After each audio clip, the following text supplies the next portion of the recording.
Order. ఇంతవరకు భారతదేశ చరిత్రలోనే రాని విచిత్రమైన మిడిల్ క్లాస్ కేసు సార్ ఇది. కన్న తండ్రే మోసం చేశాడని ఓ కన్న కొడుకు పెట్టిన కేసు ఇది. కన్న కొడుకే మోసం చేశాడని ఓ కన్న తండ్రి పెట్టిన కేసు ఇది.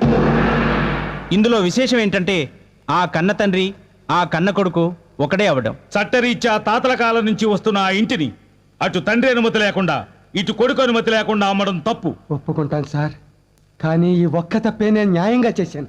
తప్పని న్యాయంగా చేశానంటారేంటి? అవును సార్, ఎందుకంటే అసలు తప్పులు అంతకంటే పెద్ద తప్పులు మరెన్నో చేశాను కాబట్టి. నేను మధ్యతరగతి మనిషిగా పుట్టడం మొదటి తప్పు. పెళ్లి చేసుకుని అంతకంటే పెద్ద తప్పు చేశాను. అధిక సంతానాన్ని కని క్షమించరాని తప్పు చేశాను.